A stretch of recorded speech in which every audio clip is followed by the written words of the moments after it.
On est déjà rendu à la cinquième et dernière présentation de la soirée.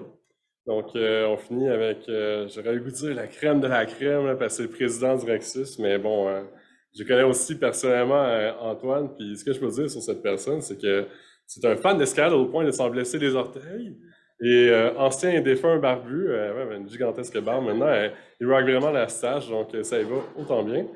En ce moment, ce qu'il fait, il est au doctorat en informatique sur la neuroimagerie et l'intelligence artificielle. Et comme j'ai dit, président du Rexus, ancien présentateur Bistro Brain à Technologie du futur en octobre dernier. Et aujourd'hui, il vous présente des mythes sur le cerveau. Applaudissez-le.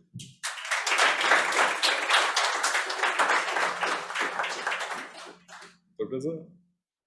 Merci Alexis pour la présentation. En passant, j'avais mis juste 2 lignes dans la présentation. Donc, il y a eu beaucoup de freestyle de sa part. C'est très gentil. Laissez-moi découvrir comment ça marche. Donc, qui ici a déjà entendu le mythe comme quoi on n'utiliserait seulement que 10% de notre cerveau? Pas mal levé, mettons. Quand même. C'est un mythe qui a été assez popularisé dans les films, dans la culture populaire, mais voyons voir d'où il vient. Donc, il y a plusieurs hypothèses pour son origine. La plus probable que j'ai trouvée, ça viendrait d'un psychologue américain, William James. C'est la première personne à offrir un cours de psychologie aux États-Unis. Et dans un de ses essais, intitulé The Energies of Man, il aurait dit on n'utilise qu'une partie de nos ressources mentales et physiques. Par la suite, la phrase aurait été reprise, aurait été déformée, et une partie de nos ressources serait devenue 10%, et nos ressources mentales seraient devenues notre cerveau. Mais si on s'attarde un peu au mythe, premièrement, ça ne serait pas très avantageux au niveau évolutif. Notre cerveau pèse environ 3 livres, 1,3 kg en moyenne, mais compte pour 20% de notre dépense énergétique par jour. Donc, pourquoi est-ce qu'on aurait un organe qui bouffe 20% de notre énergie par jour, mais qu'on l'utiliserait seulement à 10%? Ce serait pas le plus efficace d'avoir un plus petit cerveau qu'on utilise à 100% et qui prendrait beaucoup moins d'énergie. De plus, avec les avancées en imagerie par résonance magnétique, plus particulièrement dans le savoir fonctionnel, donc dans les avancées en IRM fonctionnel, ce qu'on se rend compte, c'est qu'au final, on utilise pas mal tout notre cerveau, tout le temps, au complet. Donc, à gauche, désolé pour les figures un peu lourdes, à gauche, on a une séquence d'IRM tirée de quelqu'un au repos. Ce que l'IRM fonctionnel mesure, c'est l'influx sanguin dans les régions du cerveau. Il faut savoir que quand notre cerveau s'active, quand nos neurones s'activent, elles ont besoin d'oxygène. Donc, elles vont tirer l'oxygène du sang qui leur est amené. Si on a plus de sang dans une région du cerveau, ça veut dire qu'elle s'active. Donc, en mesurant l'influx sanguin par la bande, on mesure les activations dans le cerveau. En rouge, à gauche, ce qu'on a, c'est les régions dans le cerveau qui s'activent plus que la moyenne, et en bleu, moins que la moyenne. Ce qu'on peut voir à travers la minute qui est montrée, donc on a l'hémisphère gauche à travers une minute d'une personne au repos, ben, on peut voir que bien plus que 10% de la surface corticale est rouge éventuellement. On pourrait presque dire que tout est rouge éventuellement. À droite, c'est encore pire. Lorsqu'on dort, à gauche, à droite, on a la probabilité qu'une région s'active lorsqu'on dort. Donc, dans notre sommeil léger ou lourd, on a bien plus que 10% de notre cerveau qui éventuellement s'active. Puis au final, ben, ce qu'on sait avec les personnes qui ont vécu des traumas crâniens, c'est qu'on n'a pas une région qui est vraiment inutile. Un exemple flagrant, c'est Terry Schiavo, une personne dans les années 90 qui a subi un arrêt cardiaque, ce qui a causé une hypoxie cérébrale, donc elle a manqué d'air au cerveau, en bon français. Ça a causé environ 50% de sa masse cérébrale à mourir. Donc elle a perdu 50% de son cerveau suite à son arrêt cérébral. Puis en passant, à gauche, on a le cerveau d'une personne saine, et à droite, on a le cerveau de Terry Schiavo. On peut voir qu'il y en a beaucoup, malheureusement. Puis ça lui a causé à être dans un état végétatif pendant 15 ans, jusqu'à son décès en 2100. Donc, si le mythe était vrai, si on ne se servait vraiment que de 10% de notre cerveau, ben on pourrait en perdre 90%, puis ce serait pas si grave que ça. Alors que le cas de Terry Schiavo et bien d'autres nous montrent qu'en perdre bien moins que 90%, même 50%, ben, ça a des conséquences. Je pense qu'on peut en conclure avec ça que le mythe est disparu. Mon deuxième mythe traite du cerveau gauche et du cerveau droit. Est-ce qu'il y a des gens qui ont déjà entendu parler de ce mythe ou même qui s'identifient comme étant cerveau gauche ou cerveau droit? On voit quelques mains levées ici. Je suis pas sûr à quel point c'est était répandu. Donc, le mythe voudrait que le cerveau gauche ou l'hémisphère gauche du cerveau serait plus utile pour la résolution de problèmes, serait plus utile pour la rationalité dans notre personnalité, tandis que le cerveau droit serait plus créatif. Donc, si on est cerveau gauche, on serait une personne plus rationnelle, on se servirait plus de notre hémisphère gauche, tandis que si on est plus créatif, on se servirait plus de notre hémisphère droit. Bien, pour s'attaquer au mythe, il faut savoir que dans le cerveau, on a des fonctions qui sont latéralisées. Donc, la partie gauche de mon corps est entièrement contrôlée par mon hémisphère droit, et vice-versa. Mon champ visuel aussi, sa partie gauche est gérée par mon hémisphère droite et l'inverse est vrai.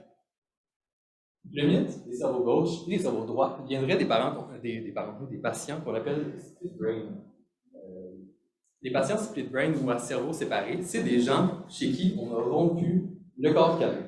Cette petite région ici, c'est un peu le pont entre nos deux hémisphères, c'est ce qui leur permet de communiquer entre eux. On les coupe, on coupe le corps calleux, et ce que ça fait, c'est que ça réduit les crises d'épilepsie chez ces personnes-là. C'est une procédure qui est assez surprenante parce que non seulement c'est pas fatal, mais en plus, ça leur permet de vivre leur vie plus ou moins normalement. Et je dis plus ou moins parce que quand on s'attaque un petit peu à leur train de vie, on remarque des anomalies. Par exemple, dans la vidéo dans laquelle j'ai mis un code QR ici, on a Joe. Joe, c'est un patient split brain, puis un chercheur lui demande de fixer l'écran ici. Initialement, sur l'écran, tout ce qu'il y a, c'est un petit point, il n'y a pas d'image. Éventuellement, dans l'écran, on va flasher une image à gauche oui, d'une scie et à droite d'un marteau.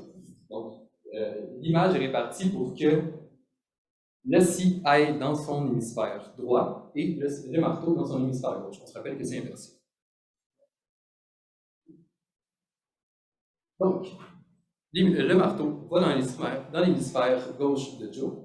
Et le chercheur demande à Joe ce qu'il a vu. Joe va dire un marteau et seulement un marteau. Il ne dira pas qu'il a vu une scie et un marteau.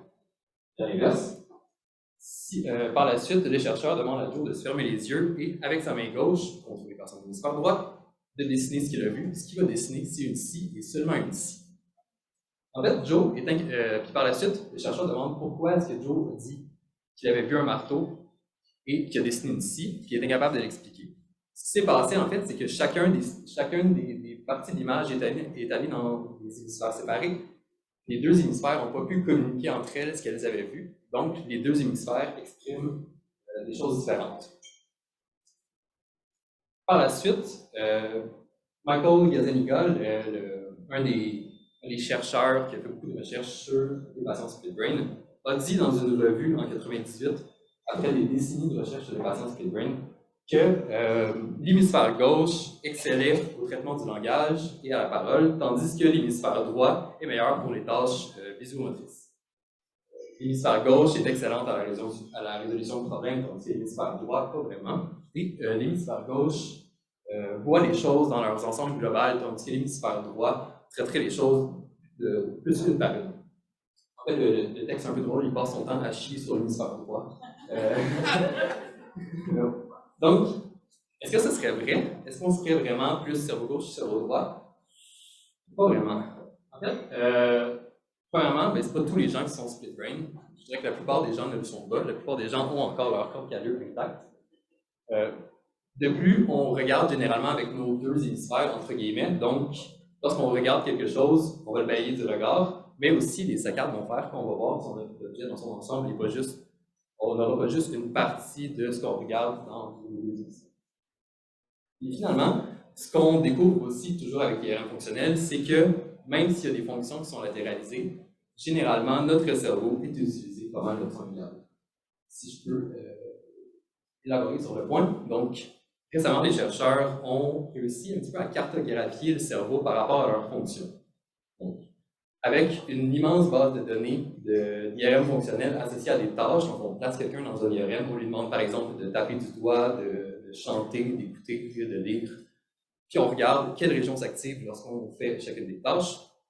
On peut ensuite associer chaque tâche à des régions précises.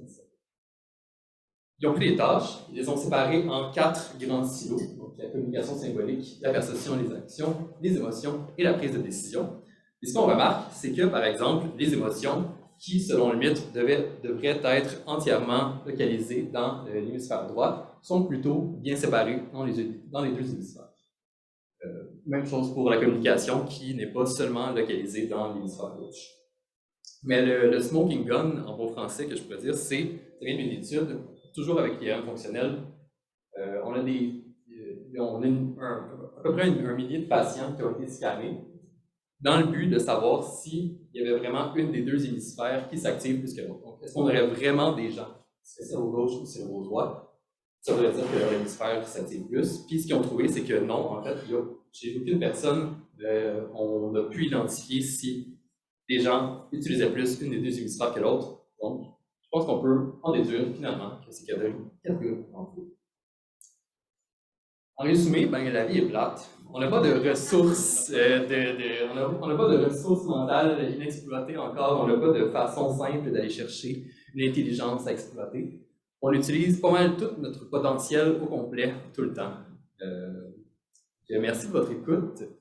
J'ai mis mes références ici en code cœur, puis mon courriel si vous voulez m'envoyer des bêtises. Merci.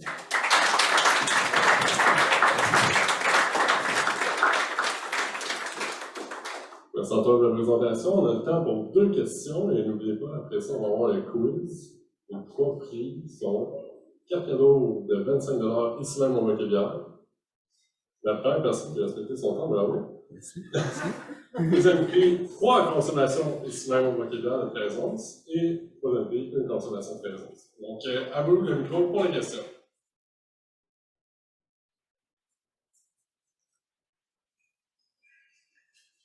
Allô? Hello. Question. Ok, tu dis qu'on utilise tout le temps tout notre cerveau.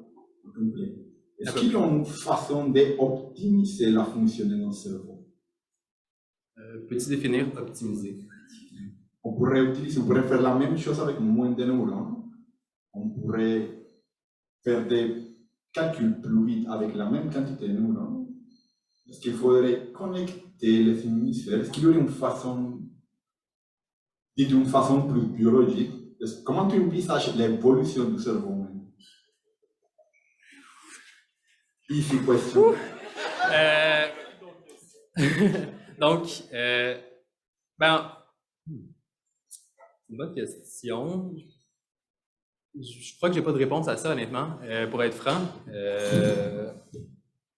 Le cerveau, c'est extrêmement complexe. Je veux dire, je vais le présenter d'une façon simple, comme si tout était compris, tout était... Mais reste quand même que on ne sait pas tout à fait exactement tout ce qui se passe dans le cerveau lorsqu'on essaie, par exemple, de résoudre des équations mathématiques. Donc, comment améliorer le processus, je ne pourrais pas dire. Il faudrait d'abord complètement savoir comment ça fonctionne.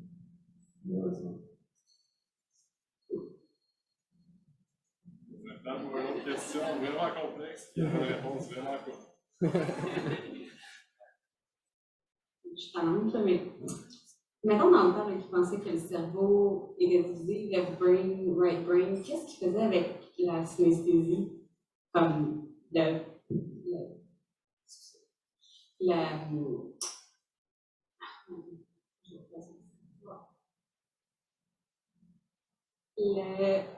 sais, mettons, Jesus Christ, excusez.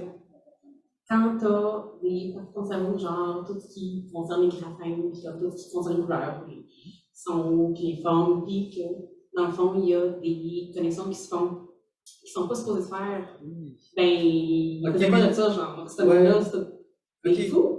Oui, dans le fond, les gens qui voient la couleur des sons, des choses comme ça, c'est bien ça la synesthésie? Ok, cool, merci. Encore là, je dirais que c'est... Tu voulais savoir qu'est-ce qui expliquerait ça ou qu'est-ce qu'on en fait? Je peux ça avoir la question. On comprend le concept des graphèmes qui est comme tout qui est lettres, chiffres, symboles, puis les couleurs. Tu pourrais dire qu'il y en a un qui est plus comme créatif, puis l'autre qui est plus...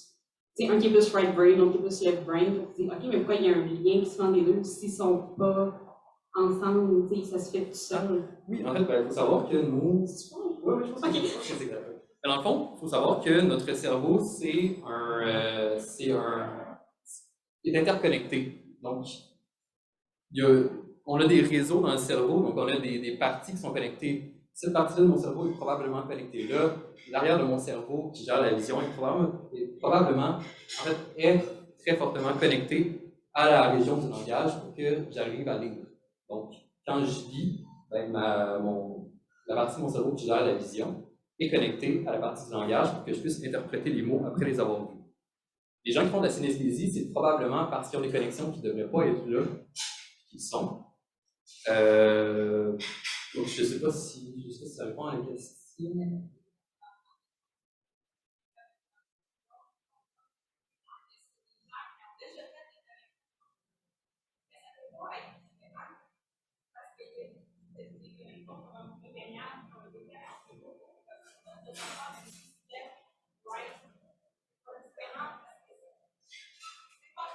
Tout est mêlé, fait qu'il y a pas de différence.